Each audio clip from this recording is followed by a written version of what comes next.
Mm.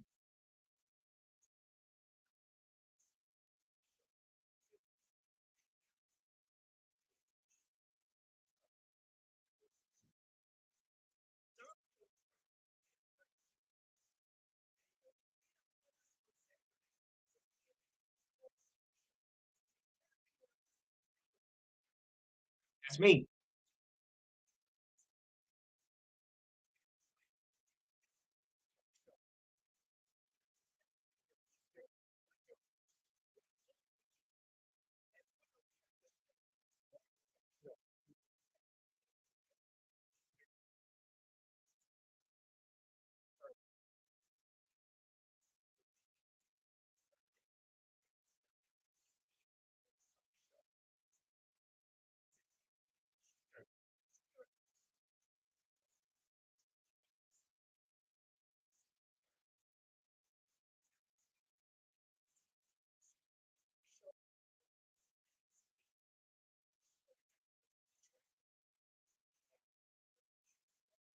Let go. Let go.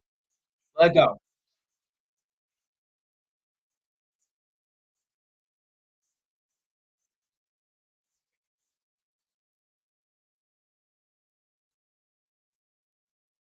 All right. Good afternoon, everybody. Welcome once again to the Enhanced Sports Show. It's Saturday, just at the 4 o'clock in the New York, New Jersey area. I'm Mood Torrent. Welcome to the show. Got a lot to cover again, of course. The number to call is 512-543-4662. Again, 512-543-4662. And we'll be here just before 6 o'clock when Rasal takes over for his show. And a fine show it is. All right, let me take a roll call here. Steve Davidson. hmm Steve Kent. All right, Diane. Matt. All right. Before I do anything else, I forgot to mention one little thing from the sports calendar. As we do on the first of the month, I forgot to mention almost the Indy 500 takes place on May 29th. And I know we have some racing enthusiasts in the crowd, so I didn't want to go by not mentioning that. Okay. All right. Yeah. Otherwise, I always be in big trouble because I have a racing fan on this show, comes on very regularly, and I think you know who it is. All right. So, the NFL schedule came out on Thursday. Now we don't have time to go through every team in the league because that would take probably till next year. So we'll just go over some of the of our squads. So if you'll follow along with me, we'll begin. Don't worry, Diane. I'll get to you as well. Sheesh. Okay. All right, starting off with the hometown Jets. Well, my hometown Jets, anyway. We start off with the Bills on Monday, September the 11th, the Cowboys on the 17th, them on the 24th, known as the Patriots. October, it'll be the Chiefs. That's October 1st. October 8th will be the Broncos. October 15th will be the Eagles. The 22nd is a bye week.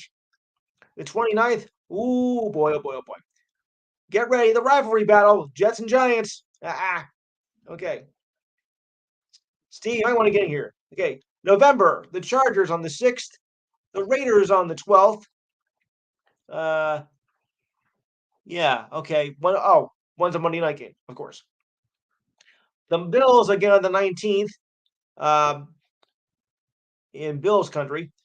The Fish on the 24th. That's the Black Friday game. That's the new Black Friday game they have this year in the league, and that'll be on Amazon Prime.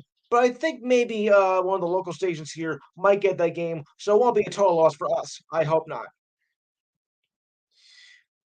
December, we got the Falcons on the 3rd, the Texans on the 10th, the Dolphins on the 17th over there. Oh, Steve, guess who they play on Christmas Eve? Uh-huh. Need I say more? Okay. Yes. The Commanders. Correct. On the Thursday game of the 28th, to play against the Browns. My condolences. Okay. And on the 7th, oh yeah, yeah, yeah. And on the 7th to wrap it up, the Patriots. And only one preseason game. That's the Browns. That can't be right. They usually have two preseason games. Okay. Well, I'll figure that out later. The Hall of Fame game. Well, you gotta have the Hall of Fame game, of course. You better have the Hall of Fame game. All right. Yes, yes. I'm aware of that. All right, so we'll follow along with the others. Oh, before I go, the Lions will play the Chiefs in the kickoff game on September 7th, as is customary for the defending Super Bowl champions to play the first game of the year. Ooh, I wonder where Taylor's going to be on to hear this. Oh boy. Your Thanksgiving game, your holiday game schedule. Oh, we also have the Falcons and the Jaguars playing the game in London on October 1st. Can you say mismatch, boys and girls? I know you can. Oh boy. Um, moving along. There'll also be another internet Jaguars and Bills on the 28th. There's also going to be the Ravens and Titans in London on October 15th. You might want to get up early for that. Have your breakfast early that morning. Um, Also in November, of course, we have the first NFL game in Germany, Dolphins versus the Chiefs. That's on November 5th. Got like that. Dolphins and Chiefs, yeah. And the Colts Patriots also in Germany on November the 12th. Your Thanksgiving Day schedule goes like this: Packers versus the Lions. Oh, Steve, guess what? We got a bonus here for you.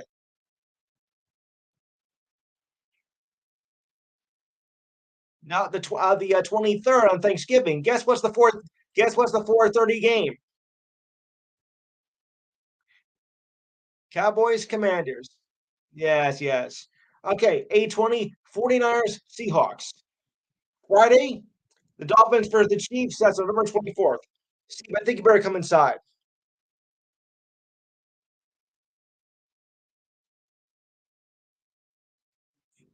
You might want to come in so you can block that racket out.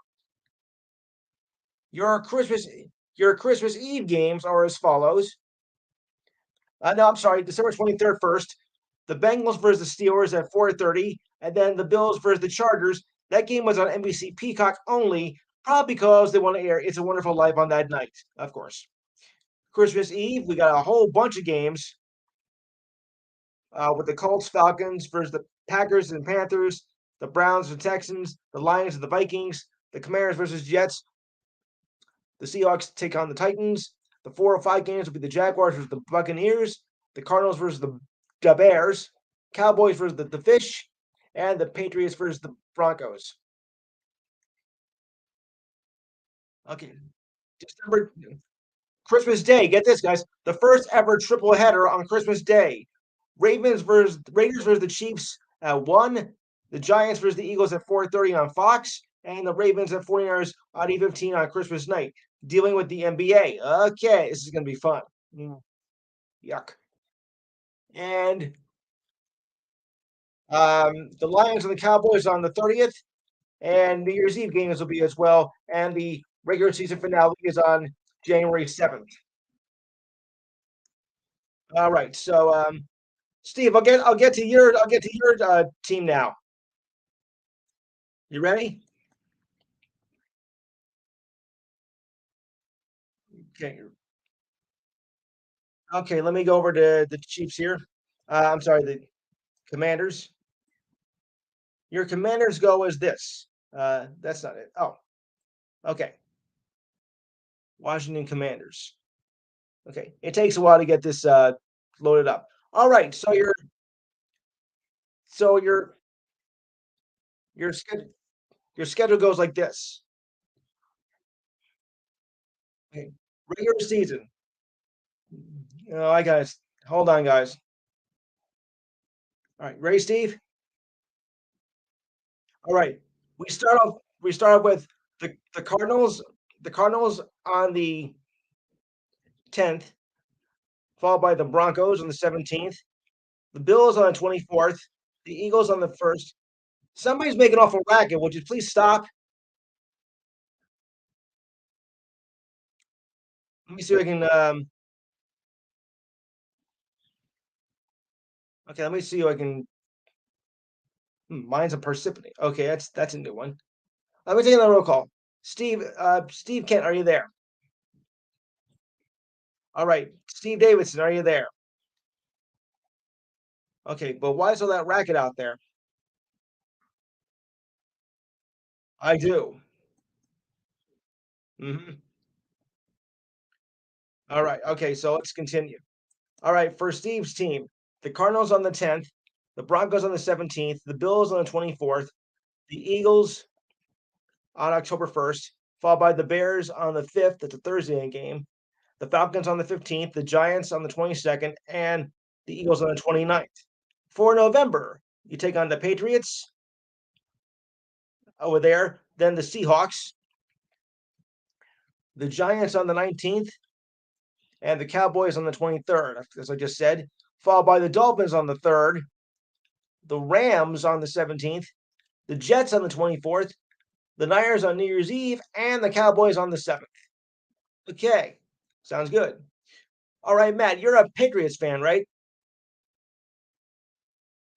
You're a Browns. All right, we'll go to you first then, Steve.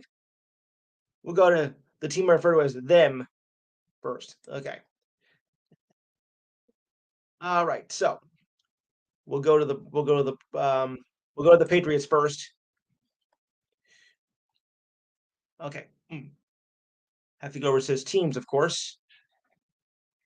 And the Patriots schedule goes this way. Starting on the 10th against the Eagles, then taking on the Dolphins. Your road schedule starts with the Jets on the 24th. Then you face the Cowboys on the 1st, the Saints on the 8th, at the Raiders on the 15th, back at home for the Dolphins on the 22nd, and at the Dolphins on the 29th. For November, you face the Commanders, then the Colts on the 12th. You have the bye week on the 19th. You face the Giants in our territory on the 26th. Back home for the Chargers on the 3rd. The Steelers, you're at the Steelers on the 7th. Then you face the Chiefs on the 18th. At the Broncos on the 24th. At the Bills on the 31st, and at the Jets on the 7th. Let me ask you something, Steve. What do you make of that schedule? Thank you.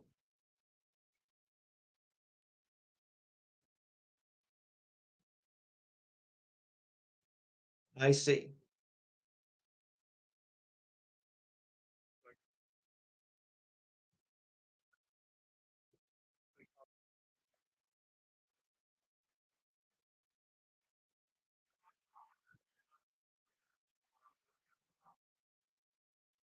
Oh, okay. Yes, yes, yes.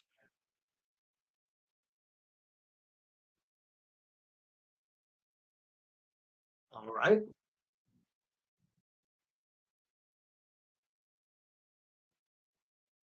Oh, uh-oh. Yes.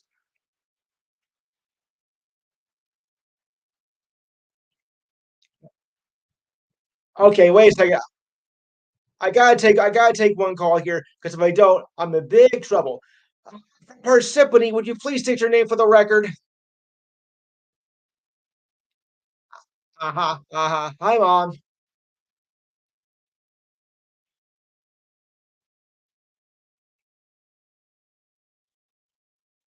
No, I sure hope so. Thanks, Mom. Thanks, Mom. All right. I will. Thanks.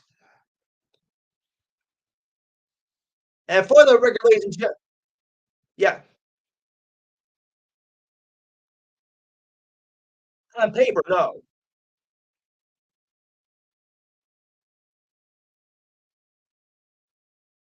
I see. All right. Uh, Steve Davidson, your thoughts on your Commanders? How do you think they'll do in the upcoming season? 11-6. All right.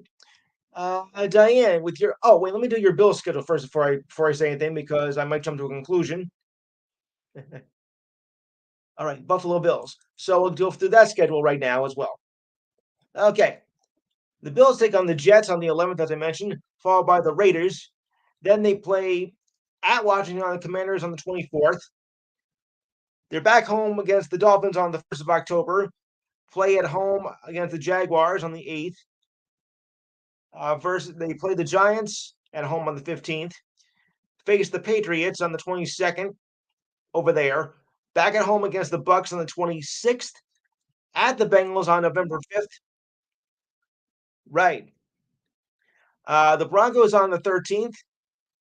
The Jets on the 19th. That's a Monday night game, probably. At the Eagles on the 26th. At the Chiefs on December 10th. December 3rd is a bye week. The Cowboys on the 17th. At the Chargers on the 23rd versus them on the 31st, aka the Patriots. And the Dolphins on January 7th at the Dolphins. All right, guys. So your thoughts on your bill schedule, but I want though in terms of what the record's going to be. Well, we can. Well, it's an odd number now, guys. So we can't really say 50-50 because it's not 16 games anymore. So it's 17 games now. So you gotta go like saying like a 9-8 or a 10-7 or something like that. So give me like in those figures what the record's gonna be.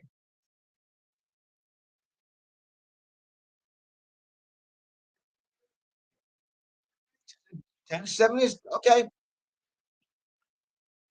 10-7 is legit. I'll buy that. Um, I know, I know. All right. So and remember it all starts again on September 7th. And we'll get more football news as we go along. I want to turn your attention though. Yeah, pretty much. Yes. All right. So I want to turn everybody's attention to the Kentucky Derby last week because the race ended before the race was on while we were doing the show here. So the horse known as Mage surged to the late surged late to win the 2023 Kentucky Derby in the first leg of the Triple Crown. An unofficial time of 2 minutes 1 minute and 57 seconds. His second career win in 4 starts. Mage was a 15-1 long shot, whose trainer is Gustavo Delgado and jockey is Javier Castellano. The race started with Verifying and Kingsbarns battling for the lead, but around the halfway point, Mage came from deep in the pack to pass both of them. Mar- Mage led off the challenges from Angel of the Empire and two fills down the stretch en route to victory, and finishing a length ahead of two fills with Angel of the Empire on the other length behind. And down the stretch they come. I've always wanted to do that. Sorry. Castellano explained after the race that that his mentality was never to give up, always try hard to do the right thing. And he saw the horses follow them the same virtues, of course. He's got a lot of heart, and Castellano is kind of listening after the race. And he has a big heart. And he will race in next week's Preakness, which is held in Baltimore, as they'll try to go for the second leg of the Triple Crown. I like what happened this year because there wasn't any controversy with last year's horse, how it was taking some performance enhancing drugs and whatnot. So at least there was no controversy on the winner this year. And this year, at least we'll have a shot for maybe having a Triple Crown winner. Because last year's result was just awful. I thought it was embarrassing to be honest. So thankfully, none of that happened.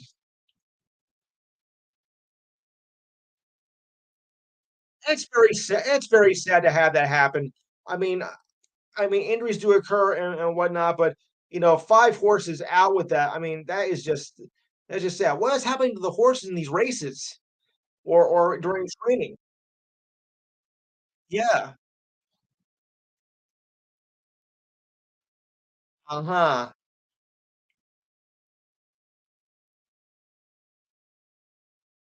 Yeah. Exactly. Yes.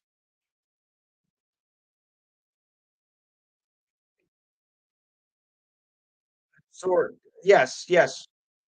Yes, it was. Hey, Gerald. Oh, now Gerald's here.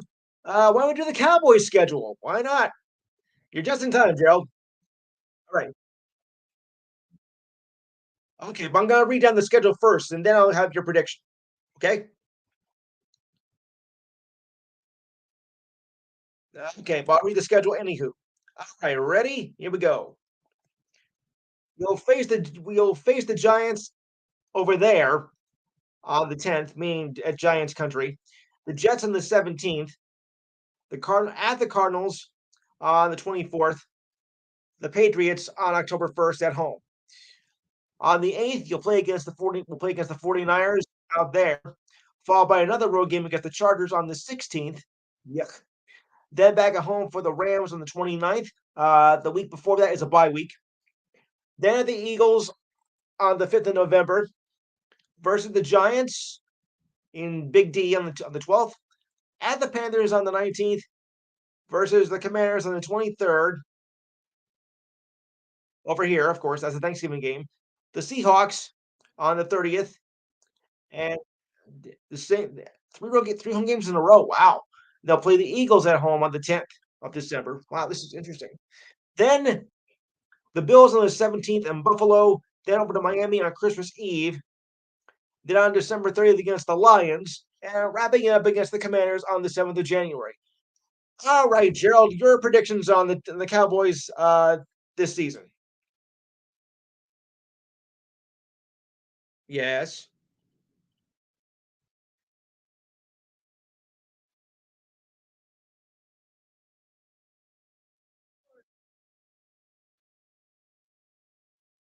Mm, well, that sounds kind of realistic, I think. So you don't think it's gonna be a division win, huh? Okay.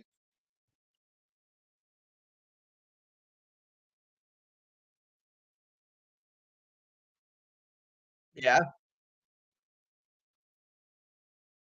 not surprised. Not surprised at all.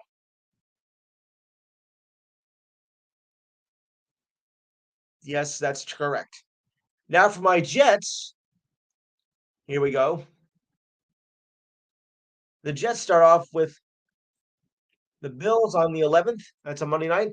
At the Cowboys on the 17th, the Patriots on the 24th, and the Chiefs on October 1st, followed by the Broncos on the 8th, then the Eagles on the 15th, bye week at the 22nd, the battle over the Hudson on the 29th against the Giants,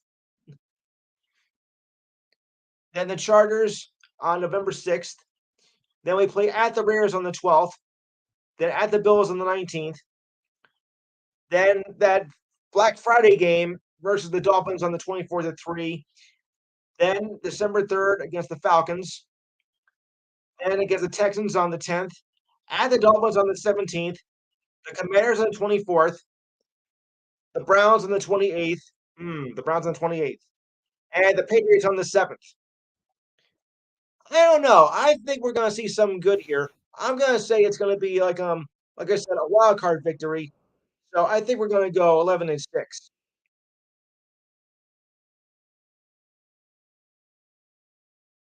Uh, Matt, I think there's a problem with your phone. Well, somebody's having a problem. Hold on. Okay, mm, no, it's not you. Okay, I know. Somebody's deliberately trying to sabotage the show here. So, mhm. All right, and I don't think I did the Giants. Ooh, I had to do the Giants because we got some hometown fans here. Yeah. All right. So the Giants. Uh, oh, we gotta go to teams first. Yeah. All right. It takes a while to get this load up. Here we go. All right, and the schedule goes like this: they'll face the Cowboys on the 10th of September. Then they'll play at the Cardinals on the 17th. Then at the 49ers on the 21st. Oh boy, that's gonna be murder. Then at home against the Seahawks on the 2nd. At the Dolphins on the 8th. Then the Bills on the 15th. Then the Commanders on the 22nd at home. Then the battle for at home for the 29th of the Jets. At the Raiders on the 5th. Then at the Cowboys on the 12th. Then had the Cowboy and the Commanders in the 19th, 3 road games in a row. Whoa, whoa, we got a problem here. The Patriots on the 26th, the Packers on the 11th of December, the Saints on the 17th of December, Christmas Day against the Eagles, the Rams on New Year's Eve, and the Eagles again, this time at home on the 7th. Huh. That's a tough one. Any Giants fans in the crowd?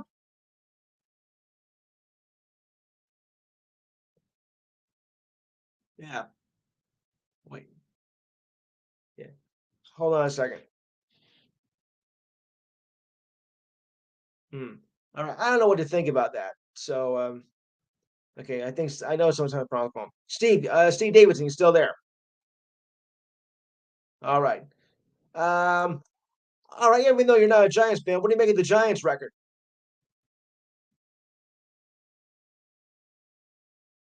All right. I'll give you that. All right. So now on to NBA news. And for the second straight season, the Suns were eliminated at home in embarrassing fashion once again. Oh, wow. The Suns lost the Nuggets in game six and resembled to their horrible nightmare home against Dallas a year ago. I remember that very well. The halftime deficit was 30 points, identical to last year. So the reaction from the fans of them were booing as they at the half as they headed to the exit sign in the fourth quarter with a lot of time left to go. And as we used to say, extensive garbage time. Kevin Durant said it was awful. He arrived in a midseason trade the Suns to be the betting favorite to win the West. Devin Booker left the arena without speaking to the media, which is unusual for him. It is. Booker averaged 33.7 points this season, but had a poor performance as the Suns were eliminated. He scored 12 points on 4 for 13 shooting and was a close facsimile of his off shooting night in the elimination loss, as was last year when he was 3 for 14, scoring 11 points. Ugh, boy. The Suns were also without, now keep this in mind, they were without Chris Paul with a groin injury and DeAndre Ayton with a rib injury. And with the third team in the playoff history to be eliminated for the postseason in consecutive years with losses of at least 23 of 25 points or more. Wow. Durant finished with 23 points on 8 for 19 shooting in game six. He was limited to 8 games with the Suns due to multiple injuries and did not provide context to what would be perceived as an excuse. We need to do better next season, said Durant, and we can build on from this and move forward and learn to get better from it. All right, guys. So what do we make of this debacle with the Suns and thinking that they might have a chance to win but got blitzed? Steve, I'll start that with you.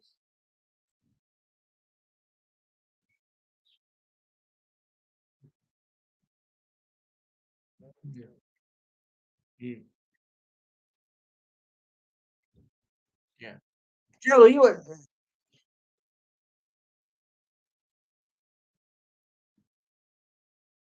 all right?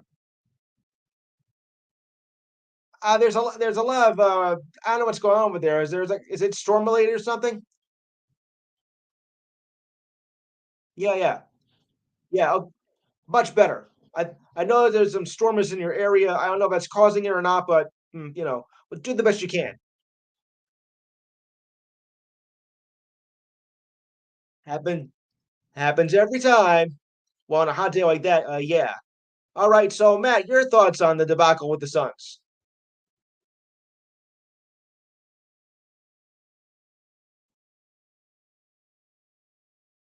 It's one thing, but to play one like that at home, come on.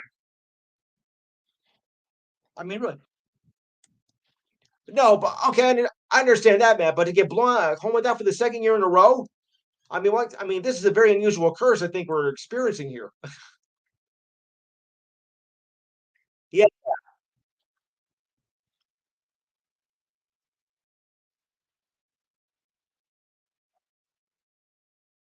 Yes. Yes.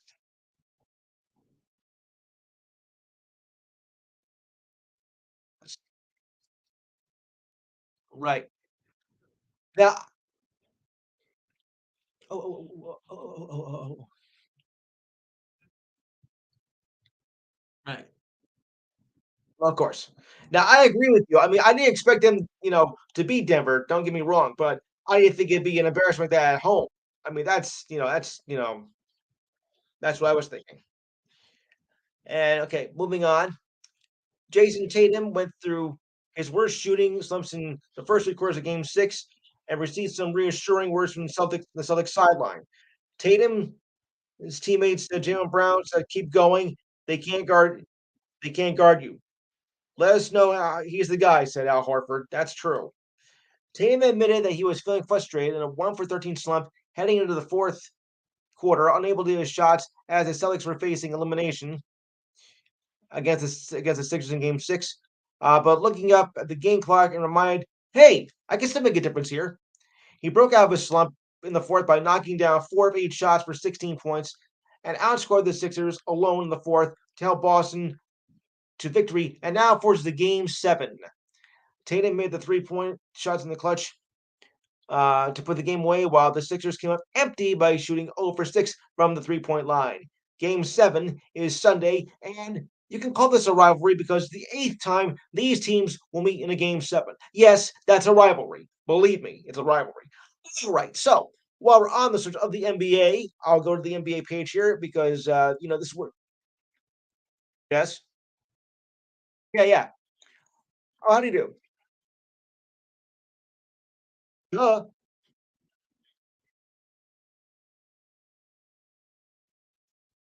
Manu Ginobili? Me, Manu Ginobili? Yeah.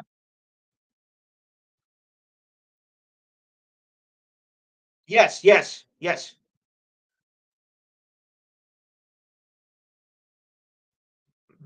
No fooling.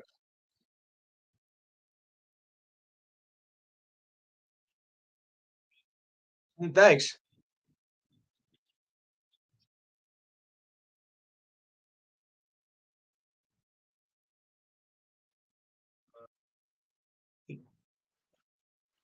Yeah.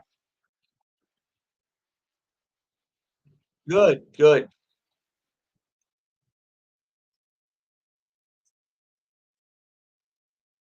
Yes.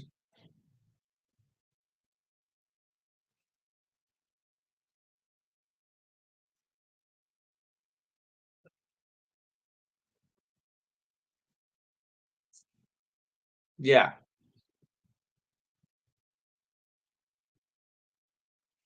Right. Yeah. No kidding. Right. Yes.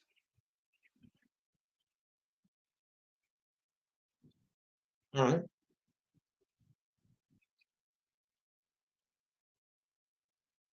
Yeah. Yeah. Yes. Well, great. Oh, yeah. Now, right on the subject of basketball, I'll take some predictions here. Greg, who do you got for Game 7 tomorrow between the Sixers and the Celtics?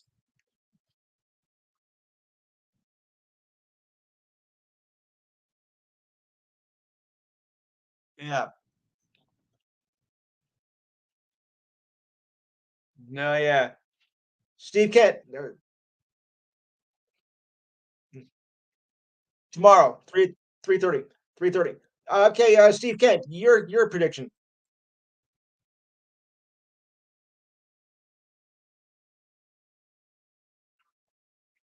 Right, right. Okay.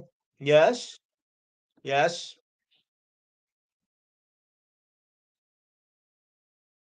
Right, right. Former Knicks player?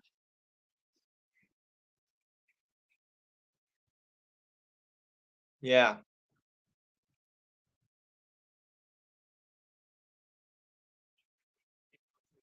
Yes. 2, 3, 4, 5, 6. 1, 2, 3, 4. Yes. Steve Da yes. Steve Davidson, who do you got in that game tomorrow? Okay, okay. Diane, Matt,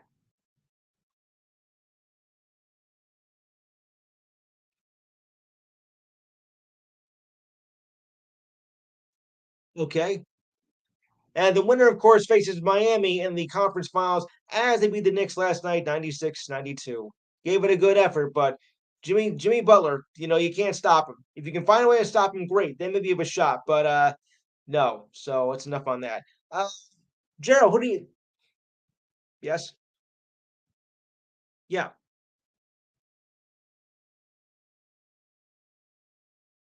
that's true. That's true.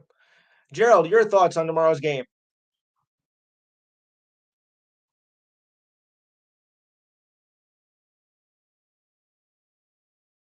Okay, I'm gonna go with the Celtics.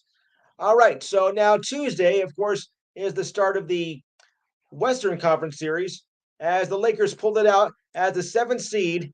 Surprise, surprise, over the Golden State Warriors, who did not look like a contending championship team at all, and that was even said by some of the players and the coach, and they weren't. I mean, they were pretty much flat out.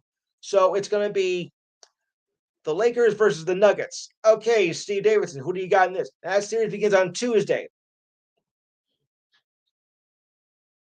Steve Kent. Uh, okay, Matt.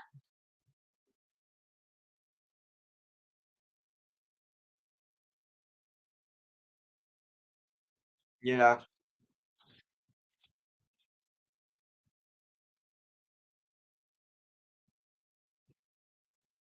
yeah.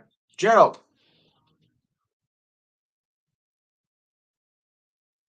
The Lakers. Okay, and Diane. I'm going with the Nuggets too. The Lakers have made an unbelievable run, but I think the Nuggets have more power here. And the Lakers are only the second eighth seeded team to advance to the conference finals.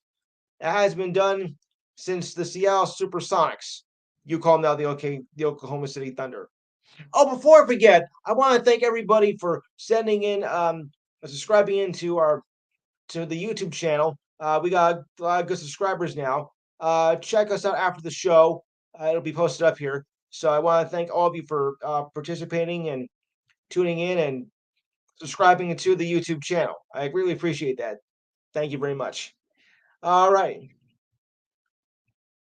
Well, it's the YouTube channel. It's called YouTube channel.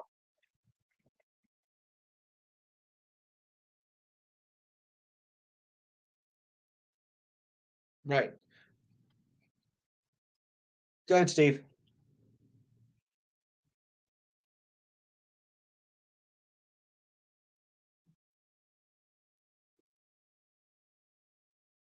I wouldn't be surprised. Yeah.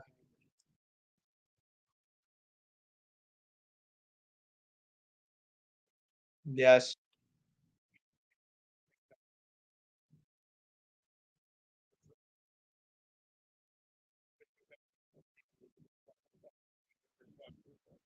Right.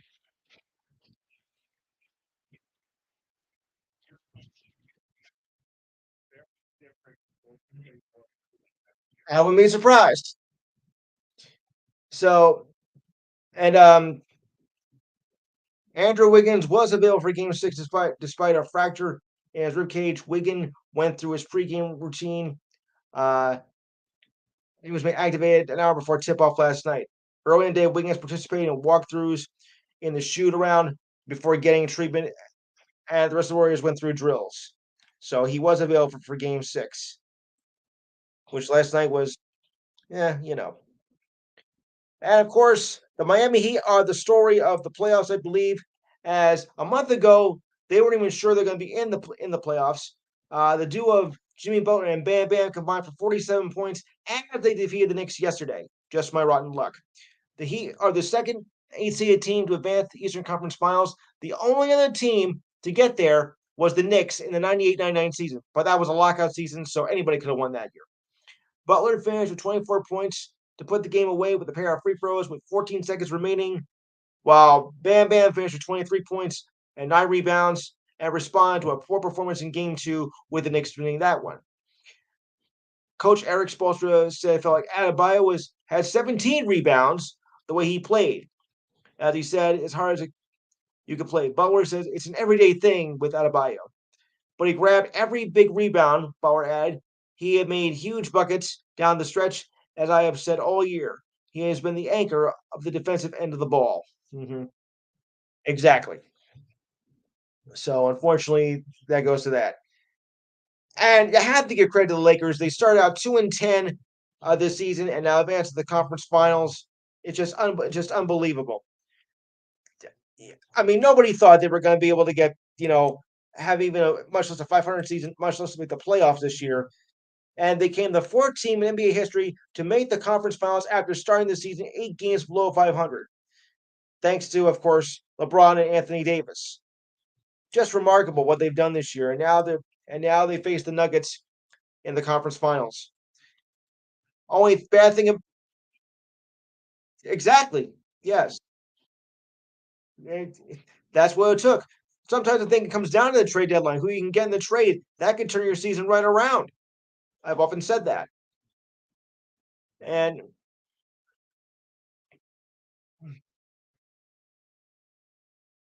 Russell Westbrook was a poison. Westbrook was a poison to the team. That was your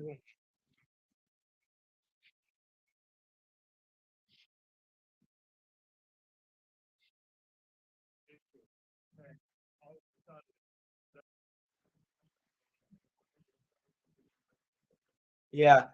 But once they got rid of, well, you knew once they get rid of Butler, they were going to get better. Like I said, because he was a poison.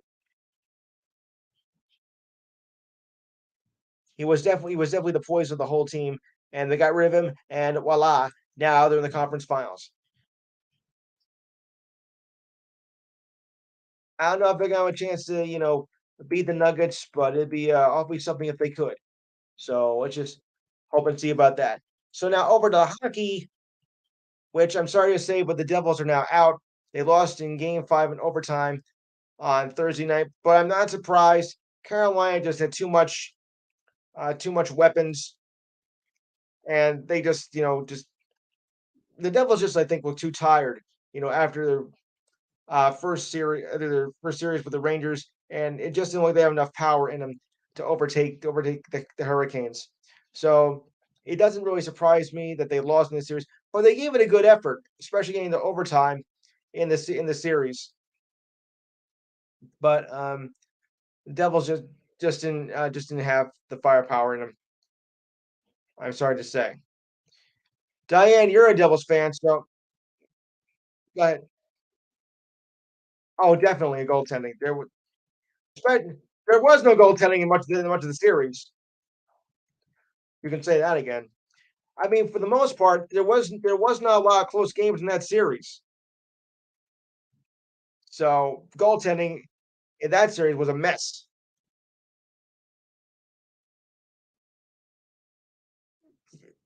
Yeah, what? Yeah, who's making that racket now? I know. That's a stupid.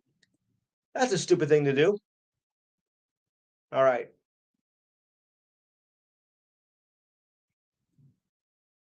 Steve, are you all right? C. Davidson,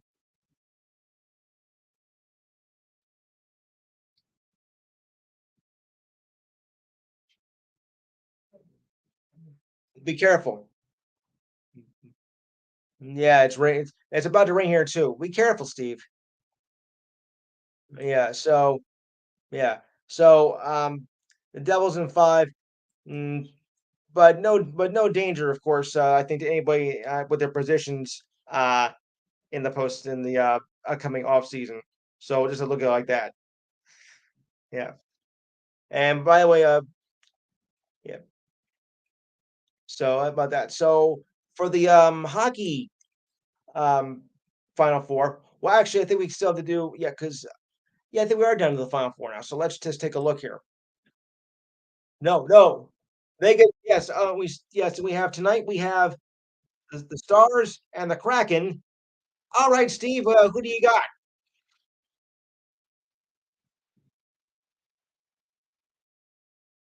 You got who? No, we're doing hockey, Steve.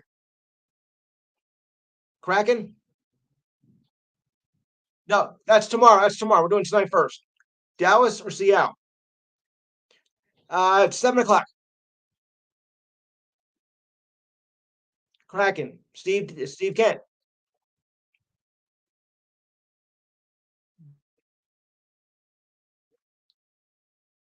Yes.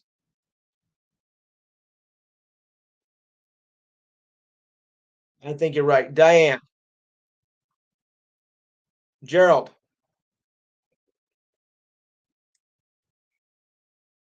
Matt. I'm sorry. I'm going with Dallas. All right. Now for tomorrow.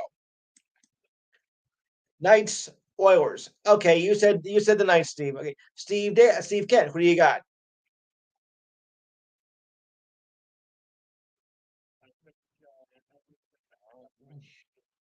I think you're right. Yes. Right. We'll see about that. Matt, Golden Knights or Oilers? Diane. Yeah, Diane and Gerald. Golden Golden Knights versus hold on, wait. Golden Knights, Oilers. I'm gonna Golden Knights. Edmonton's this is not the Edmonton Oilers of the Wayne Gretzky era. So forget that. Yeah. Okay, so we gotta move on. I gotta get some of this stuff off here. Okay. Although the Knicks had a good game in Game Five, as Julius Randle scored 38 points and 9 rebounds, 7 assists. Unfortunately, it wasn't enough to overtake Miami in Game Six.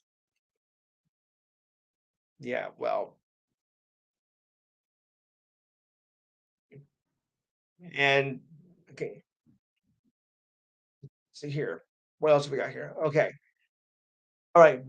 The NBA's most valuable player, Joel Embiid, was named to the All NBA First Team for the first time in his career, as the league released all three of their squads on Thursday night.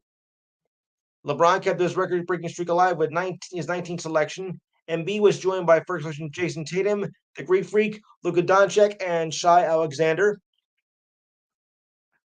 The second team was Stephon Curry, joined by Donovan Mitchell, Nikola Jokic, the Joker, and Jimmy Butler of the Heat, and Jaylen Brown, the Celtics. LeBron has made 19 straight selections, missing only his rookie year. Well, this is rookie year. What you want? Third team, Dontas Sabonis and Darren Fox of the Kings, Damian Lillard of the Blazers, and Julius Randle of the Knicks. Embiid led the league in scoring for the second straight year, won the MVP, and named the first All NBA team. All right, guys. So what do you make of this list for the All NBA teams so far? Steve, the Wizards are terrible. Mm-hmm. Steve Kent,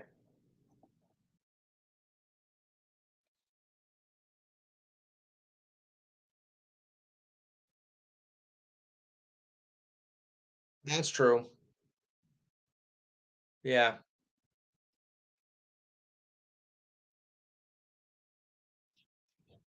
I'm surprised too. You're right.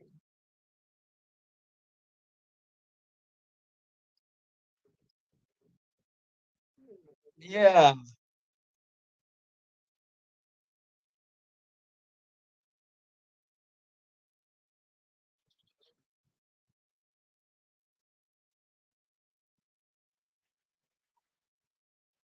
that's not surprised there, isn't it?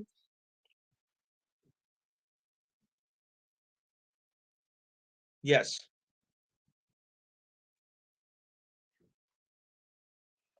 Yeah. Right. Yeah.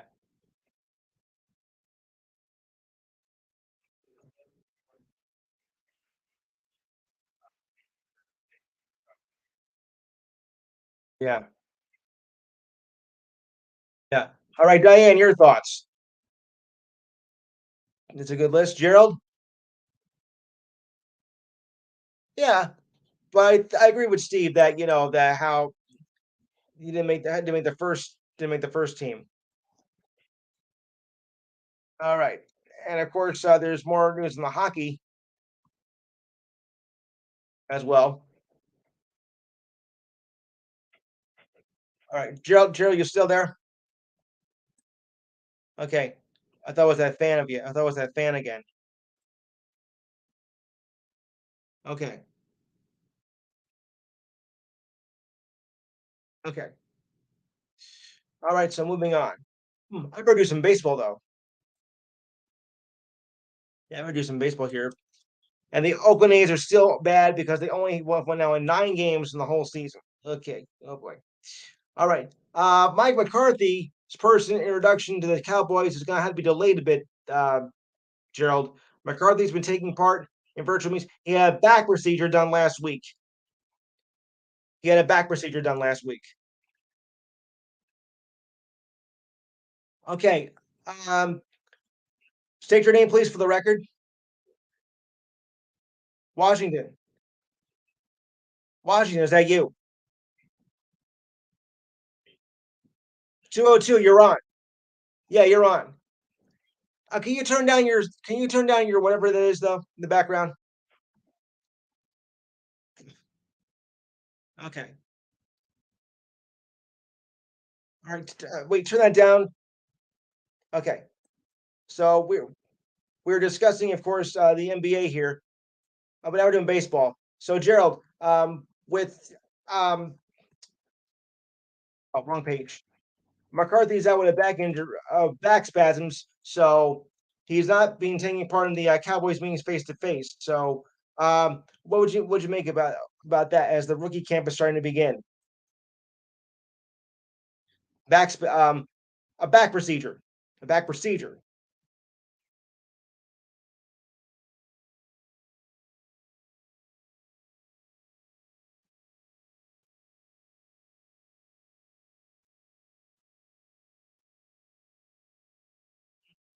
Yeah. Okay. Yeah. Right.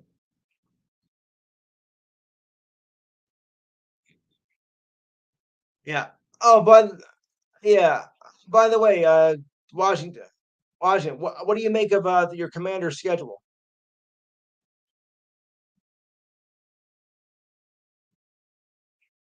No comment.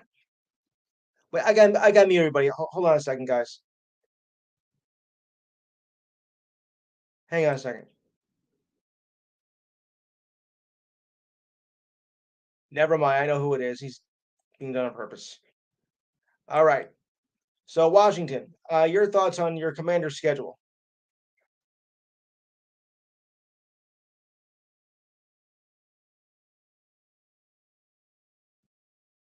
Okay. I guess it's not gonna. I guess that's. I'll just have to deal with this today. All right. I can't hear you at all. All right. The Browns. The Browns bolstered up their defense by signing a trade with Zadarius Smith. The Vikings received a fifth round picks in 24 and 25. The deal sort of said. In addition to Smith, the Browns get both the sixth and seventh round pick. So, Matt, your thoughts on the Browns getting Smith?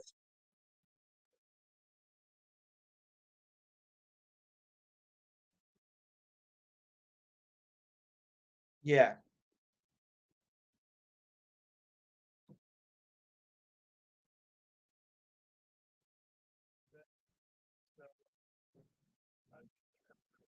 Yeah.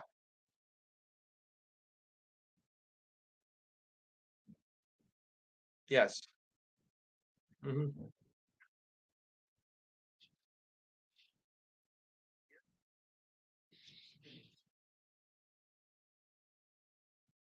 Hmm.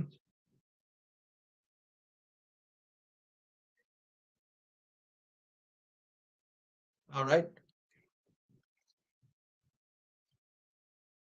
Yes.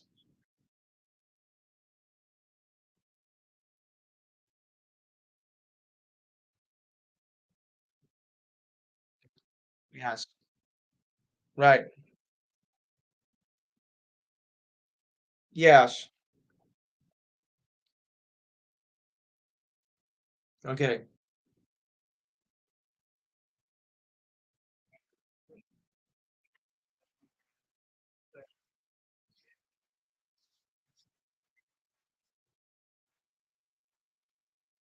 Right. Yeah. Right. Roger's here. Roger, I did the NFL schedule a while ago, but I want your thoughts on what you think the Giants will be this season. What the Giants will do this upcoming season.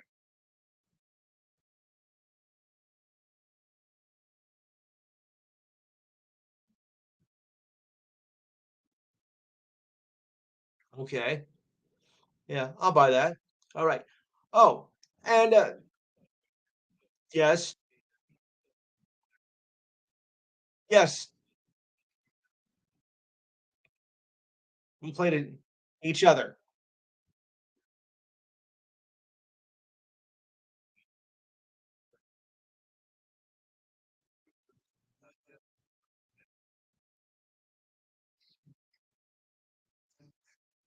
And then every 4 years, and the Giants and Jets are playing each other this season.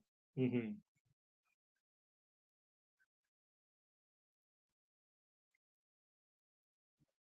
Yes. Hmm. Rack up those flyer miles, guys. Okay. So anyway, once upon a time, not that long ago, the Orioles were still a trash heap in the major leagues. Not anymore, as they have been one of the surprise teams in the league so far, as well as Pittsburgh. Moments after Cedric Mullins hit for the cycle, the Pirates, against Pirates last night, he got a standing ovation. Mullins took to the field before the rest of the team in the top of the ninth, and he became only the seventh player in franchise history to hit for the cycle. It was a single in the third, a triple in the fifth, which is the hardest to get, a double in the seventh, and a three-run jack in the eighth. Mullins also made a diving catch in the outfield in last night's win. The last Oriole to hit the cycle was Austin Hayes against the Nationals, and that was only last year. Wait a second. Okay. All right. So that was the last one to hit the cycle. Only seven have done it. So, and I have the list right here of the seven players who have done it. You guys ready? All right. The others were Brooks Robertson back in the 1960, Cal Ripken Jr. in 84, Aubrey Huff in 2007, Felix Pye in 2009, and Jonathan Villatar in 2019. I'm sure those names ring a bell. The Orioles have accounted for two of the last four cycles in the majors. How about that? Luis Arnaz is the only Marlins player, the only other player to hit for the cycle this season. He plays for the Marlins. And the Orioles are now 25 and 13 this year, only 4 games behind the Rays. Guys, what do you make of this? The Orioles are not the Orioles are not a joke anymore. What do you make of that? That'd be the Oakland A's, right? Right. They're not they're not a team to be reckoned with now. How about that? All right, I got some good news for you Mets players out there, Mets fans that is. Max Scherzer is expected to start either tomorrow or Monday against the Nationals, as he threw a bullpen session yesterday. Scherzer was scratched from the lineup his last start against the Reds as a result of neck spasms. He threw 30 pitches before the opener of a four-game series against one of his former teams. This is encouraging to hear, said manager Buck Showalter. The earliest he could pitch would be Sunday. We'll see how he feels.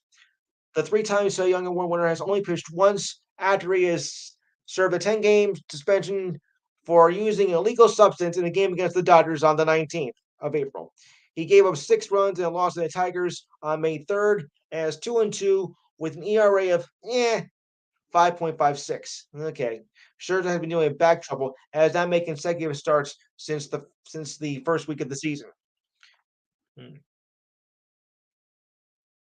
So what do you make of that? And I think the Mets could use it because the Mets are drowning right now. aren't they?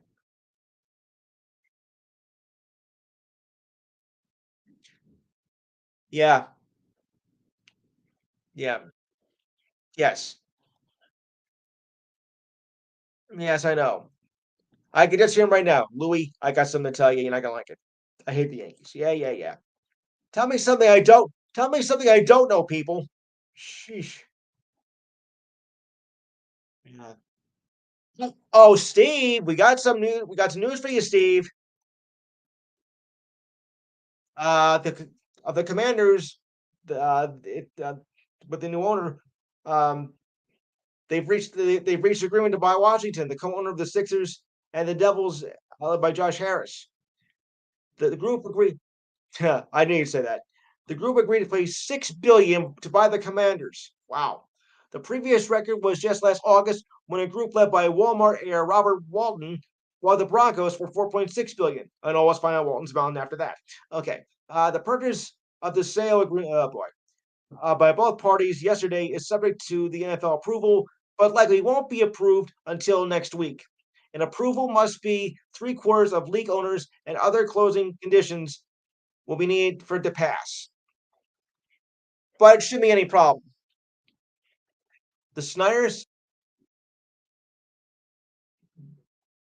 yeah, the Snyders reached.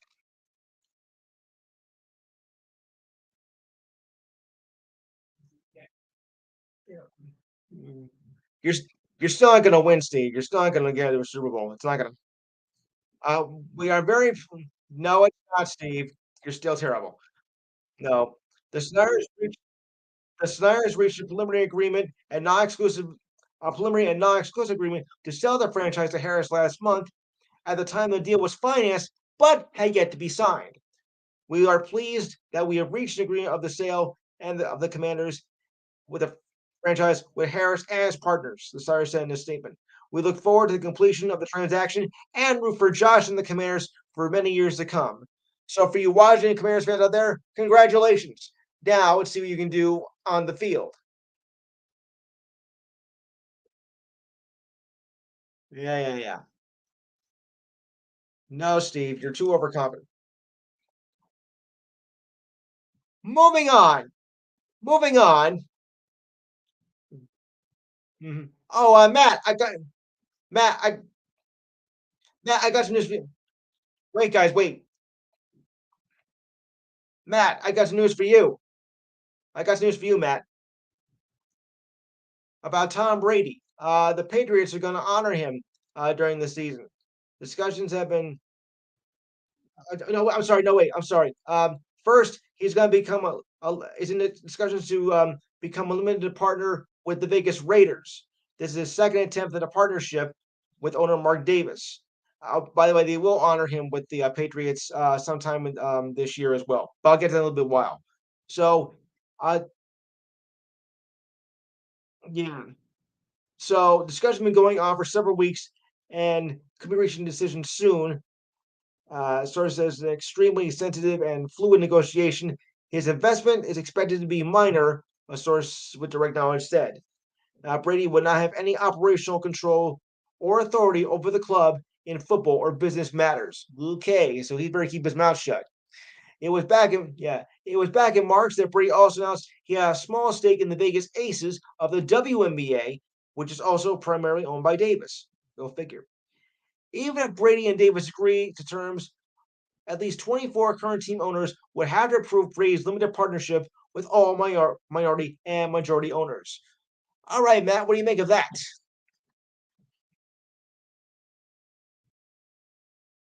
Yes. Yeah.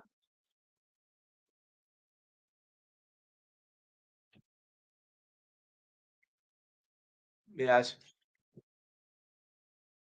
Right. That's what I was thinking.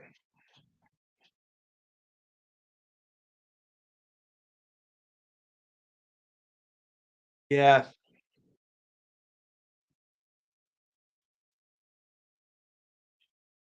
I doubt that very much.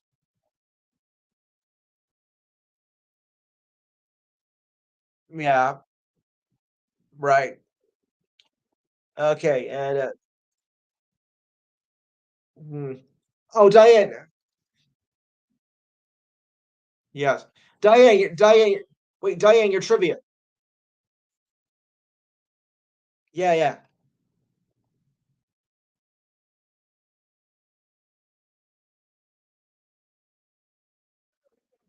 Mm.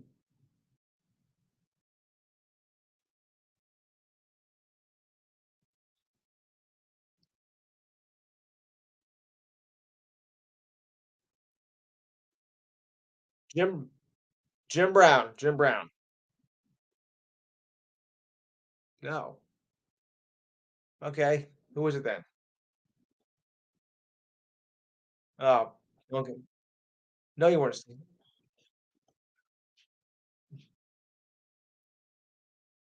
Hmm. Okay. All right.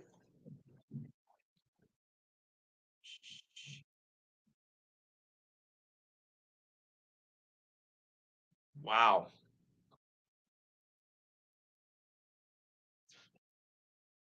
Vogue. It's gotta be saying Vogue. It's gotta be Vogue. Vogue. No? Vogue.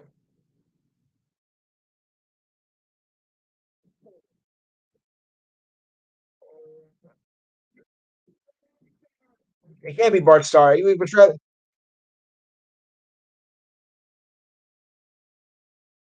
Oh,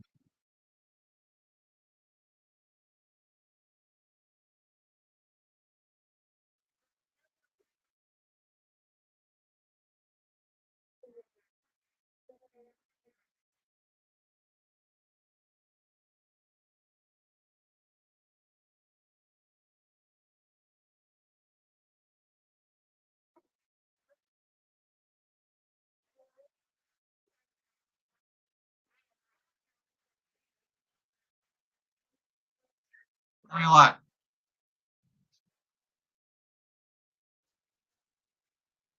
Okay. I thought I was running a lot.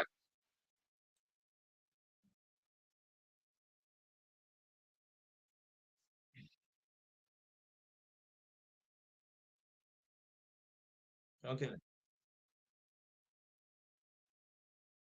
All right. Okay. All right, Steve. Anything on the UFC or WWE front, but make it quick. Mm.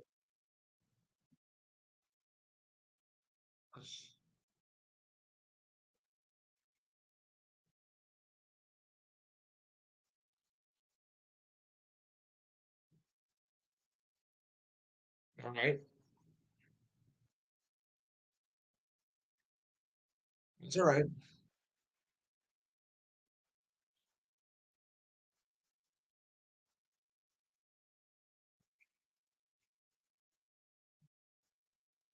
That's all? Okay. Okay. Here we are with the story here. All right. The Patriots will honor Tom Brady at their 2023 home opener, set by Robert Kraft. Okay. I invited Tom back to be with us for the opening game. And what the Patriots fans thank him for one of the many celebrations to honor TB12. Kraft said on the NFL Network. No, as I said, TB12. The date and time will be announced in a matter of hours, as it hasn't been already. The new schedule has already been released. It was on Thursday. Brady spent 20 of his 23 years in playing for the Patriots, winning 6 Super Bowls and then a seventh one for Tampa Bay. He is the only player in NFL history to win 6 Super Bowl titles. But remember, he also lost 4. So keep that in mind as well, folks. So, um, Brady is opposed.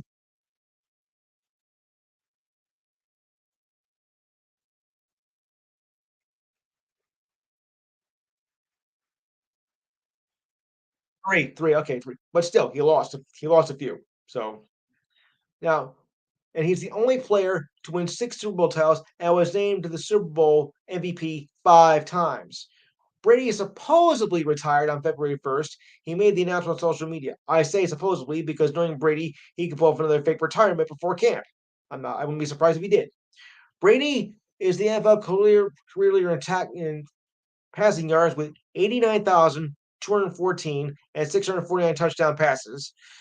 This past season, he passed for another 4,964 yards and 25 touchdowns. He also holds the regular season record with 251 wins, 48 playoff games, 35 playoff wins, 10 Super Bowl titles, and a 7-3 record, and a Padre in the Patry. Okay.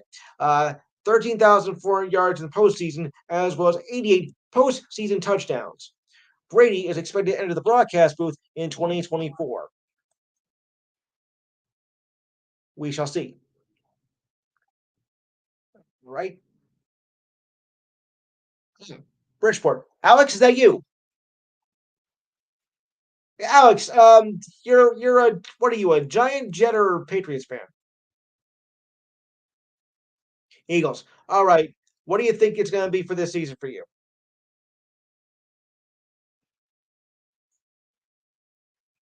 I need a record though. I need a record. Okay, fair enough. 13-4. Thank you very much. That's legit. I'll buy. I'll buy that. Okay. And I just mentioned that Brady will be honored by the Patriots this season. Okay. Oh, well. Mhm. Moving along. All right. Aaron Rodgers for the Jets will begin on a Monday night game on September the 11th. The announcement was made on Good Morning America Thursday. The game is expected to be filled with emotion since it'll be played on the 22nd anniversary of the 9/11 attacks. Oh boy. Well, they make this good. This will also mark the Monday night debut of Coach Robert Saleh, as he enters his third season as coach. The Jets opened up their season in prime time on 9/11 12 years ago. They beat the Cowboys 27-24. I remember that. With the Jets recently acquiring Rodgers, the Jets owners of the league's longest playoff drought, 12 years, suddenly are a hot ticket and figured out several primetime games on the schedule. Yeah, they do. This also is a marquee matchup as Rodgers will face, oh, Diane, you're going to love this. Guess who they're going to face up against? Yes, but quarterback in particular? That's correct. Boy, I'm gonna love that. Rodgers is 2-2 in his career against the Bills with just 5 touchdowns and 4 interceptions. The Bills have dominated the series recently, though the Jets did beat the Bills at home last season, ending their 5-game losing streak. Guys, I think the AFC East might be the highest division in the league this year.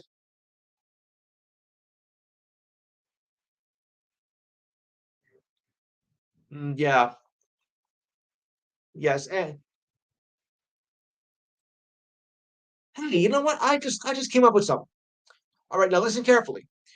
I went through something on YouTube recently with greatest moments, like the 40 best moments in the last like 20 years or so. Now, of course, revenge we can't go through all the list, but uh, kind of give me your top two events of like the last 40 years that you've seen in the world of sports. All right, Steve, I'll start that with you.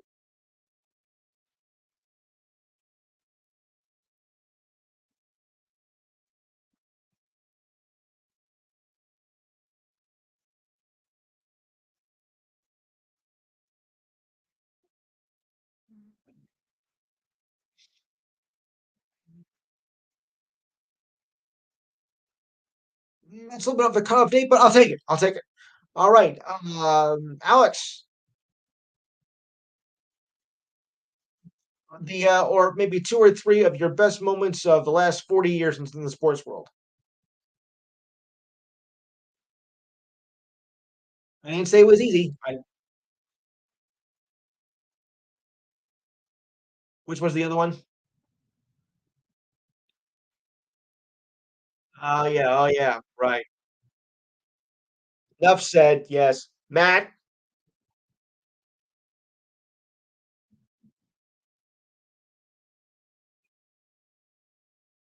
Yes,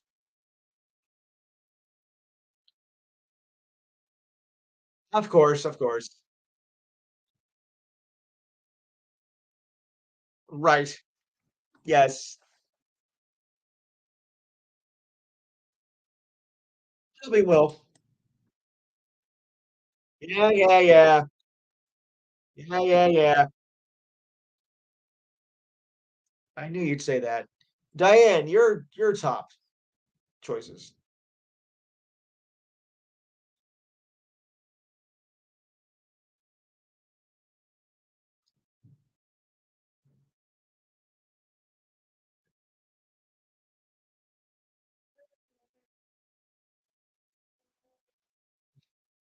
Uh-huh.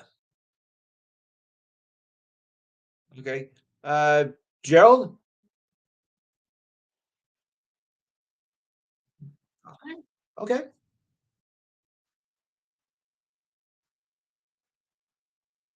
Yes. Okay. Okay. Okay. I got quite a few of them. I'll just limit it down to the tops of mine. Um, Villanova being Houston. No, I'm sorry. North Carolina State being Houston in the E3 championship game. Shot you guys see to believe. Another one when the Yankees beat the Red Sox in Game 7 of the ALCS in 2003. Diane, I wish you were with me that night. Believe me, I do. Villanova putting up the upset in the 2016 championship game. I was like, oh my goodness. And I gotta go. No, this was after that, Steve. This was after that. I said 2016, which was the year I first started doing that, which was the first year I started doing national podcasting. Interesting. And gotta be number one, June 14th, 1994. If you're a Rangers fan, you might know the significance of that date.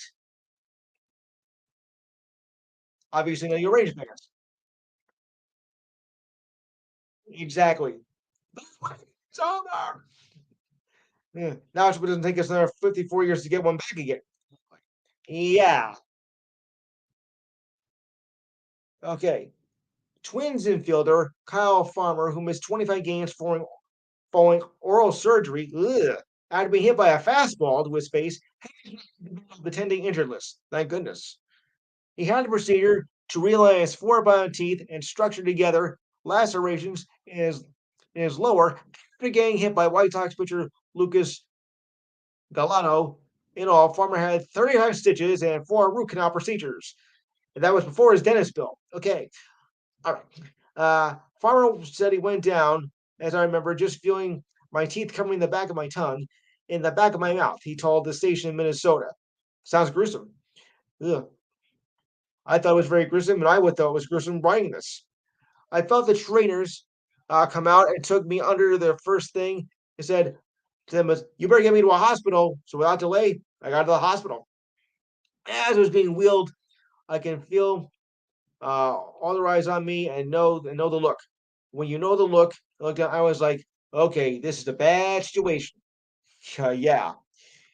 In his rehab assignment, Farmer had 1 home run and 3 RBIs for AAA St. Paul. Before he was injured, he was batting 226 with 1 home run and 5 hits in 11 games before the injury. Boy, what a way to get injured.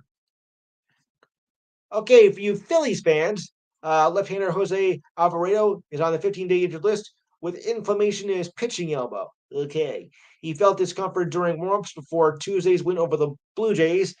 The injury is retroactive back to last Monday. The reliever has converted 5 of 7 chances this season with an ERA of 1.88, 24 strikeouts, no walks, and 14 and a half innings. Not bad. On the flip side, right-hander Andre Benelli is removed from the injured list in a corresponding move. He threw 2 scoreless innings at Single A Clearwater, that's in Florida, in 2 rehab games as he recovered from tendonitis in his biceps. Unfortunately, his ERA is rather pathetic at 6.23 in 10 relief appearances. Oof. No, thank you. That is not a good ERA, people, no matter what people think. That is not a good ERA.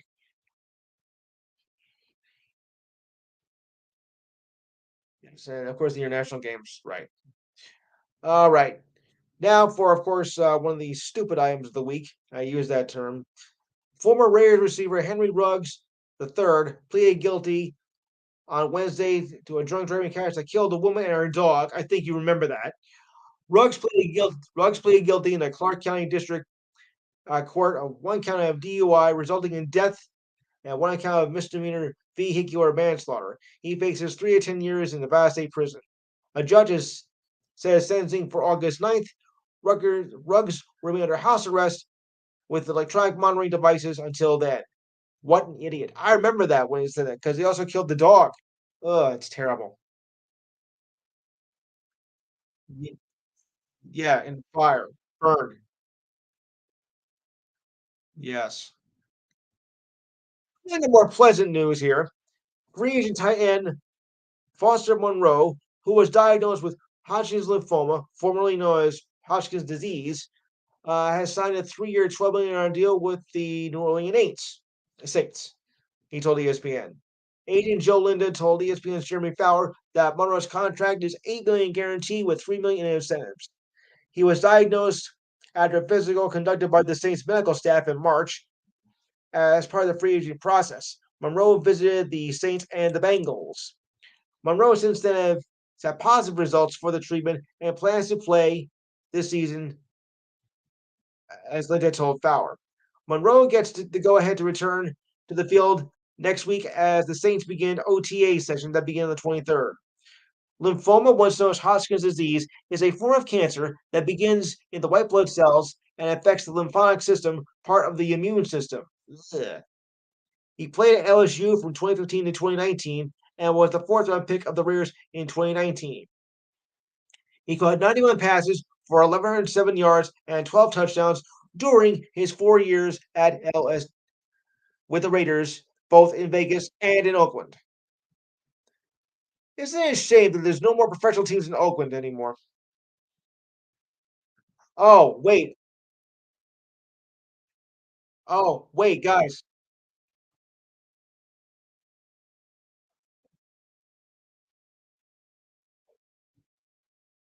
Yeah.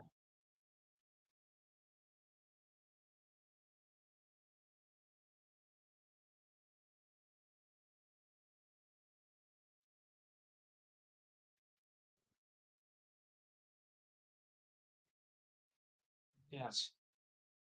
Um, for you old timer baseball players like me out there, um, we had a passing, of course, this past week of one of the greatest of baseball. Anybody remember a pitcher named Vida Blue? Yeah, yeah. When Oakland, well, once one time when Oakland was good. Yeah. Um, yes, that's when he was great. So, um, Vida Blue passed away last week at the age of 73. He was a left-handed pitcher in Major League between 1969 and 1986, and was part of the dynasty of the A's from 72 to 74. Yes, Diane. Once upon a time, uh, the A's were actually a great team. Yeah, I mean, I know it's hard to believe since of now, but they were good, and that was before the Big Red Machine took over from 74 to 76. Oh boy, Cincinnati Red, the Reds. Okay, yeah, okay. So I know. All right. As a member, okay, he also has played for uh the Giants. Blue was an All Star in 3 of his 6 seasons. Posted a 72 and 78 record with a 3.52 ERA and 178 games overall. In 78, his first season with the Giants, Blue finished third in the Cy Young voting with an 18 and 10 record and ranks ninth overall in Giants history. Yeah, he played. Uh, moving on, he won the three-time World Series champion, spent 15 of his 17 major league seasons in the Bay Area, 9 with Oakland from 69 to 77, 6 with the Giants, non-consecutive though. He did skip out 1 year for personal reasons. Um, he won the American League Cy Young Award and MVP awards in 1971, posting a 24-8 record with a 1.82 ERA in Oakland. Wow. He posted 321 seasons, 71, 73, and 75, as he won 209 and 161 in 502 career games. He's also yeah, I am the cover of Sports Illustrated, sure. He's both a member of the Giants Hall of Fame and the Athletics Hall of Fame in 1995, also known in the Bay Sports Area Hall of Fame.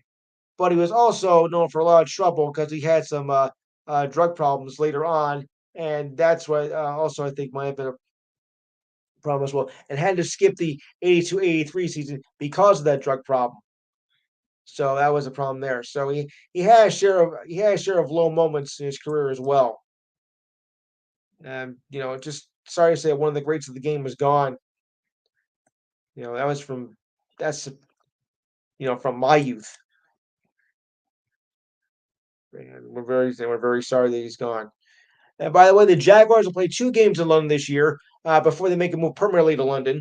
Well, probably. A first for any NFL team. The Dolphins will face the Chiefs in a marquee matchup with the international games this season. That was announced by the league. The Dolphins, Ravens, Colts, and Falcons were added to the list of teams to play outside the U.S. this season, joining the Bills, Chiefs, Jaguars, Titans, and Patriots, who have been announced as the home teams. The international party begins in week 4 when the Falcons take on the Jaguars. Then a week later, they will face the Bills in London. The final game in London will be October 15th when the Titans face the Ravens. Germany, for the first time, will host 2 games this season on November 5th, with the Dolphins taking on the Chiefs and the Colts taking on the Patriots on November 12th. Guys, what do you make of these international games being played in the NFL? Do you think it's good for the game, or do you think maybe it's taking away something from the American fans? I mean, I know they want to reach global appeal, but is this kind of like helping the game, or do you think it's hurting the game, or really doesn't make any much difference at all? So, Steve, your thoughts? Okay.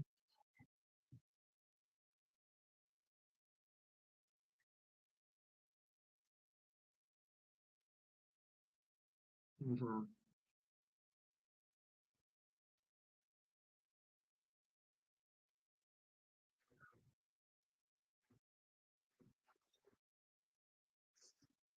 Yeah. Right. Right. Matt. Uh, Alex, your thoughts? Yeah. Okay. Yes. Yes. All right. I didn't mute you. That's for sure. You must have did it by accident. Okay. Okay. Okay. I thought.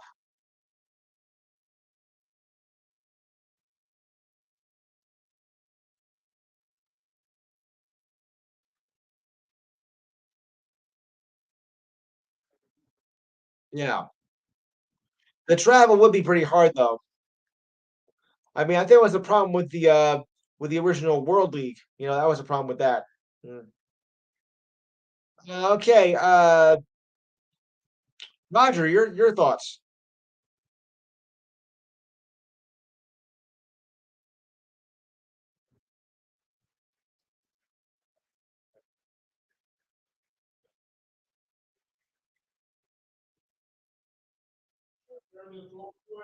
40?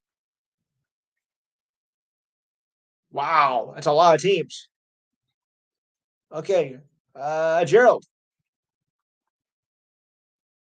Right. Diane. Okay.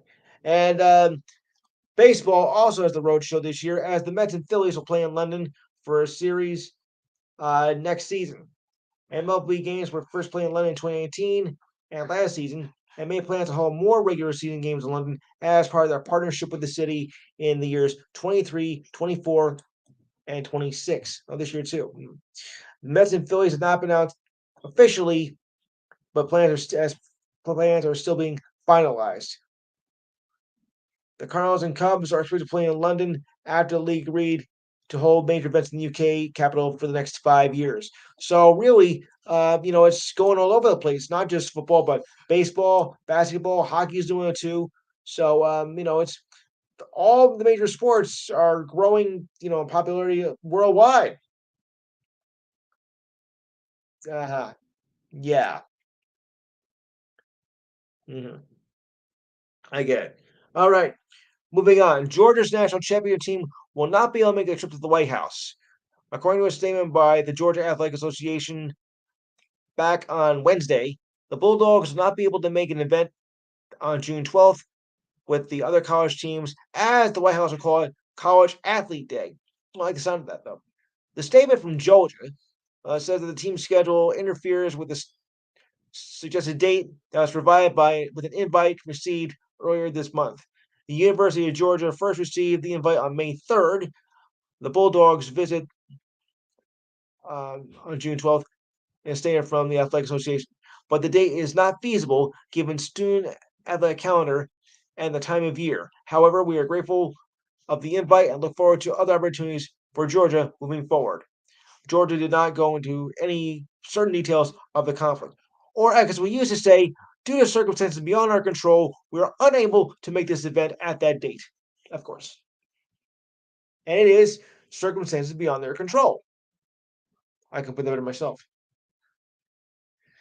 But I still think it's an honor to go to go to the capital of Washington when you won your championship. I think that's a tremendous honor. But sometimes things will get in the way and, you won't be able to do it. Yeah. And Aaron Judge, yeah, he's back with the Yankees. So get ready. We're going to start pouring on. The current MVP has not played since April 27th as a result of a right hip strain. So far this season, he's batted 261 with 6 home runs and 14 RBIs in games played this season. Now, I don't know about you, but I'm not worried right now about the Yankees' record. They did win another game today. I think they're 19 and 15 right now. The AL East is a strong division this year, but I'm already hearing people griping, "Oh, we're going nowhere this year. We're in last place. We're only a few games above 100. Tampa's going to run away the division." Guys, look, you cannot judge the season by mid-May because you can't win the division by that time anyway. And in most cases, you can't lose it unless, of course, you're the Oakland A's, which your season was ended the day before spring training ended. So enough about that. But to say that the Yankees don't have a prayer and the Yankee fans, so-called fans, are already dissing the team, I'm not buying it. I think the Yankees can make a great move here. I mean, we're gonna get Judge back, and he's a hitter, a power hitter, and I think he's gonna do great things once he gets back in full swing. It's a tough division. The Orioles are having their best season yet in quite a long time. The Rays are off to a fantastic start, but I'm not sold on the Yankees, folding up and dying in the middle of May. I think they're going to make a surge come before this month is out and make a run at the division. So I'll go to the Yankee fans first, assuming there are any in the crowd. What do you make of the Yankees so far? And do they have a shot?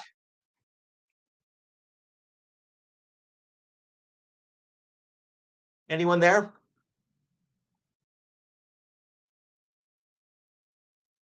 Beyond,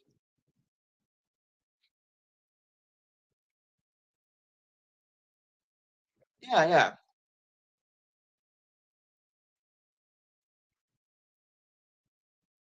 yeah. Roger, Roger.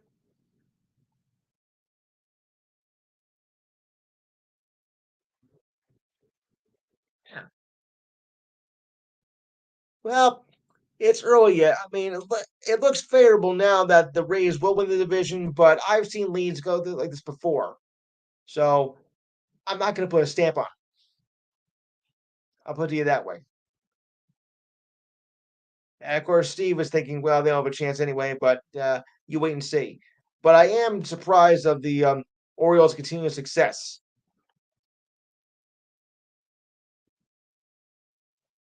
Hmm.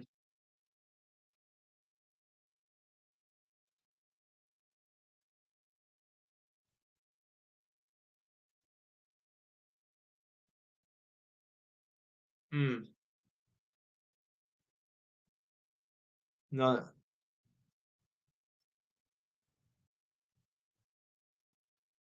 But what does that make of Pittsburgh this year? Because they're having their best season in a long time. I'm surprised myself. Very dangerous.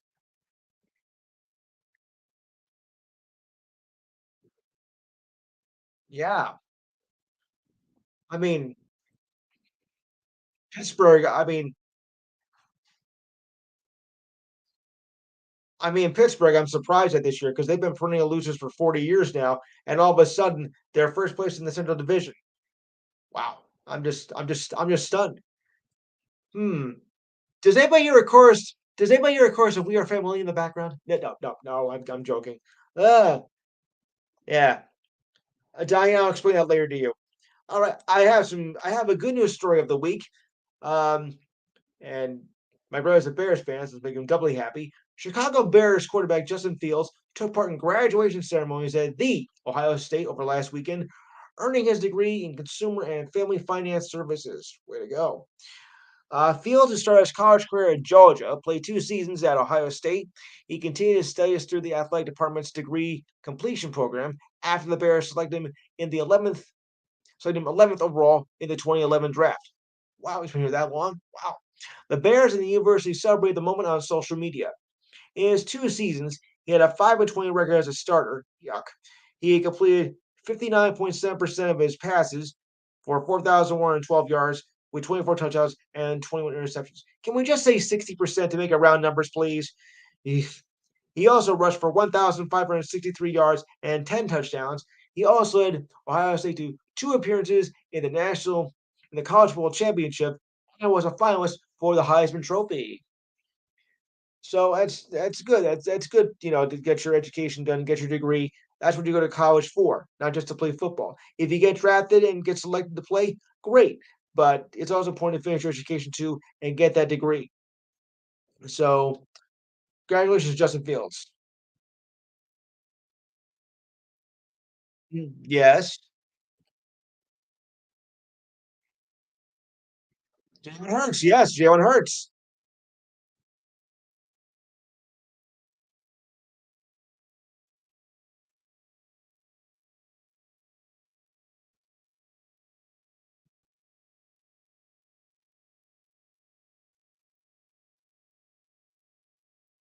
Yeah. Yes.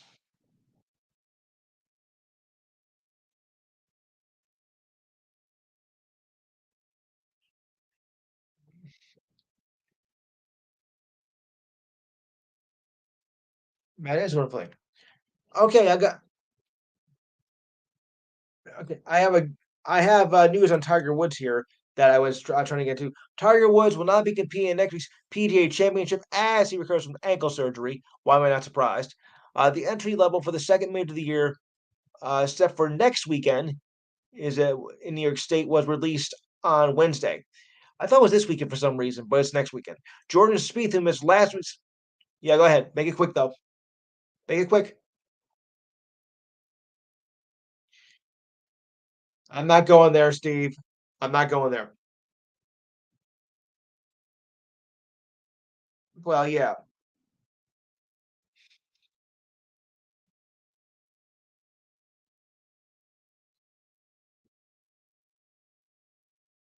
yeah. All right, I gotta move on. Jordan Smith, who last week's cut the Brian Nelson Classic with a wrist injury, is on the entry list for the PGA Championship. How he's gonna do in that? I don't know. Speed needs a win at the PGA Championship to complete his career Grand Slam, as ranked 10th overall. He said in a statement on Twitter on Monday that he experienced severe pain in his left wrist over last weekend. He said the doctors confirmed that the injury requires rest and limited motion and would be assessed week to week. Justin Thomas will be back to defend his title from last season. He won the title over Will Zalatoris in a playoff hole.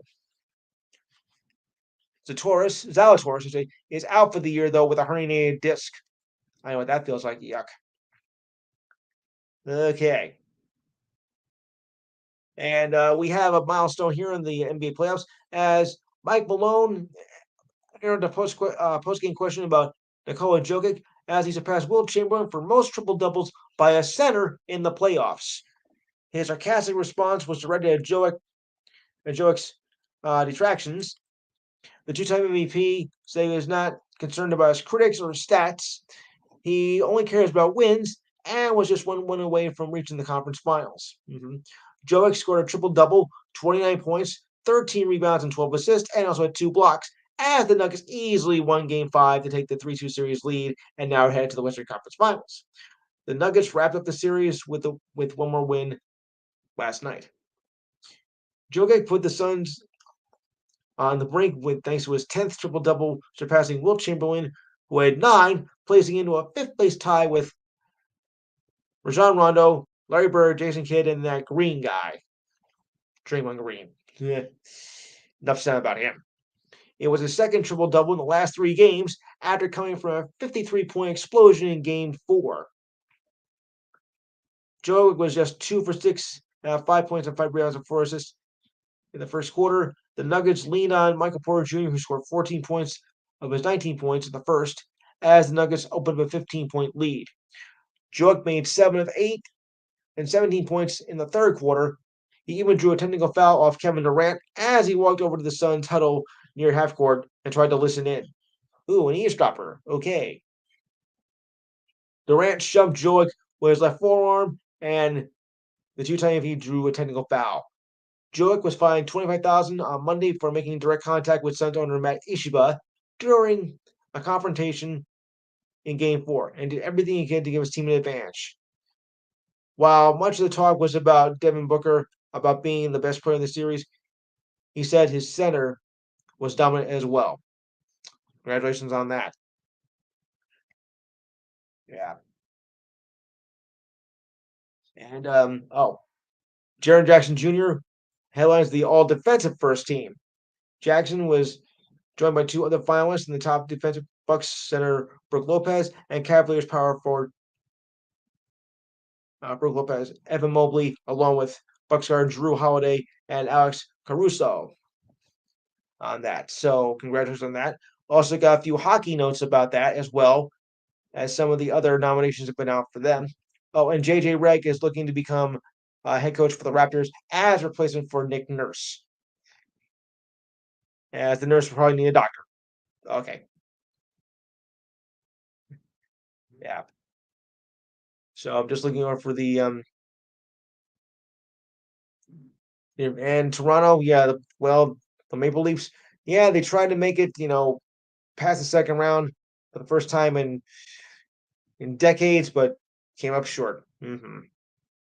What can I say? Or what can I not say? Right? Moving along. Yeah, I know I got some more. I know I got some more hockey notes here. Yeah, and like I said, and Anker Schmidt of the Devils. He gave up the game-winning goal 7 minutes in overtime that clinched the victory for the Hurricanes. The Devils were strong in overtime, but were not able to extend this series. We had some really good chances, said Jack Hughes. We played very well, but that bad penalty in overtime hurt us, and it hurt them pretty badly. But they did make the second round for the first time in 11 years and had their most successful regular season record ever with 52 wins. So, I don't think it's anything to hang your head about. But still, I don't know if I go that far, man. Okay. Oh, here we are. Bruins goaltender, Linus Ullmark, Islanders goaltender, Lila Sorkin, and Senators goaltender, Connor Hellebuyck are the 3 finalists for the Vezina Trophy Award that goes to the best goaltender. Ullmark in his second season with the Bruins had a 46-1 record with a 1.89 G goals against average in the regular season and a save percentage of 9.38. And tied in wins the outright goals against average. Pretty good. And played a key role in the best regular season record with the Bruins with 65 wins, only to be outdone by the Panthers. Sorkin is in his 3rd season with the Islanders, had career highs and guided the Islanders to a 42-31-9 record and grabbed a wild card spot. He finished with 31-22-7 with a goals against average of 2.34 and a 9.24 save percentage. The Islanders lost to the Hurricanes in round 1. Hellebuyck, in his 8th season with the Winnipeg Jets, won the Vezina Trophy in 2020. He finished with a 37-25-2 record with a goals against average of 2.49 and a save percentage of 9.20. I don't know about you, but I think Allmark of the Bruins is going to take the Venta Trophy Award. Wouldn't you say, guys? Yes. Oh, here's something interesting. A 1957 Topps rookie card of Bill Russell was sold for 660,000 in an auction yesterday, setting a record card for the Celtics who passed away last year. The sale was conducted by PWCC Marketplace. The Russell card, third most expensive card of all time, dating back before 1980. So congratulations on that. Oh, XFL championship tonight. I almost forgot. Steve, Steve, who do you got? Who do you got?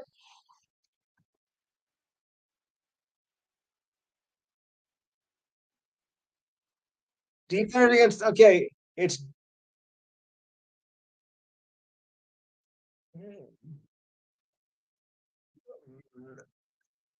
Arlington against Houston. Okay, so quickly, guys.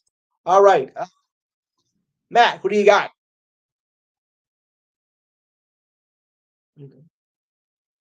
Gerald, Roger, Arlington, and DC. Diane, I'm going DC too. Sorry, Steve. Okay, you think you think you think DC wins it? You think DC's always going to win everything? That's true. You did. That's true. Okay, USFL for tomorrow and today. There was a game on today. I wasn't able to chance to see it though because the channel I have doesn't work properly. I don't know why, but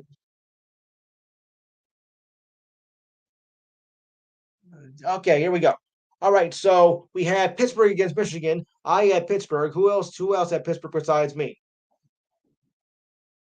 Anyone else? Okay, Houston and Birmingham. Who Houston and Birmingham? I had Houston. Who had Birmingham? Okay, all right, all right. The Generals versus Philadelphia. I have the Generals. Who does everybody else have? All right, all right, okay. And finally, Memphis at New Orleans. I'm going with Memphis.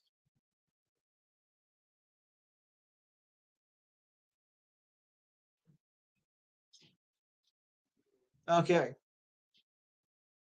See, see, guys, I cover everything. Yes. Before we go and do this week in history, I want to wish all the mothers out there a very happy Mother's Day. To my mom, my sister Kelly, my sister-in-law Denise. So, happy Mother's Day. Enjoy it. And thanks to my mom for calling in this week. As well, she usually calls it Mother's Day anyway. So, but I do thank her for that because I will. Thank you because I wouldn't be here. If it wasn't for her, and I wouldn't be doing this today. And I wouldn't be doing this right now either.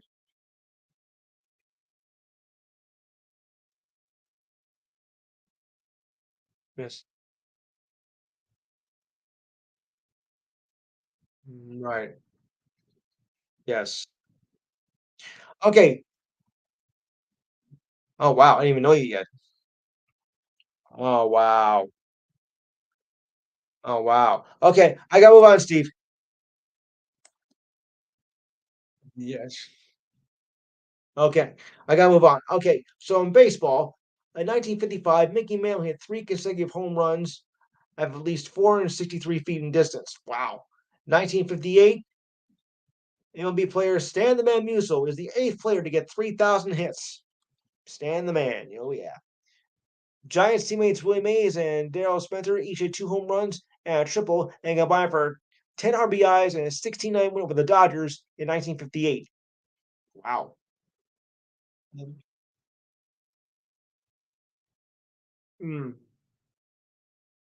1967, octagonal boxing ring is tested to avoid corner injuries. Oh boy. 1973, Bobby Riggs beats Margaret Smith Court in Mother's Day matchup in California, and of course takes revenge from the Billie Jean King loss. Okay. 1976, the ninth and final ABA championship as the Nets beat the Nuggets 4 games to 2. hmm The Reds' Ray Knight hits 2 home runs in the fifth inning to beat the New York Mets in 1980. And we know what happened in 1986, right? Here comes nine, the Mets win it! Oh no. 1982, Chicago Cubs win their 8,000th game and beat the Astros. 1983, Reggie Jackson is the first player in major history to strike out more than 2,000 times. Wow. Yeah, yuck. 1989, Kirby Puckett becomes the 35th player to hit 4 doubles in a game. Wow. 1991, Yankees Stadium fans sing Like a Virgin to Jose Canseco. Okay. 1993, George Brett hits his 300th home run. Unfortunately, it was called the Pine Tar, so I couldn't count it. Oh, sorry. Yeah. George, I hate to tell you, but you did it again. What? Come on, that home run was legit. Get out of here. Oh, boy. And Eddie Murray is the sixth player to play in 3,000 games in 1997. All right, guys, I'm gonna wrap it up so we can bring in Rasol on that note. But let me shut down first before we do anything. So I'll just shut down. Thank you for tuning in and calling in, and we'll see you again next week, same time, same station. So on that note, have a good week and happy Mother's Day to all you moms out there. Okay.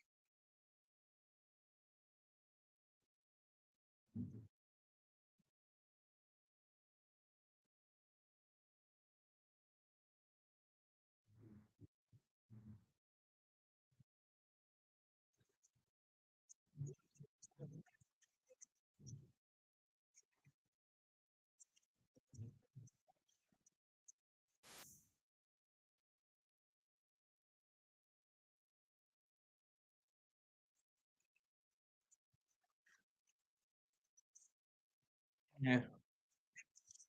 Sorry, pal. All right. Okay. Do it now. Okay.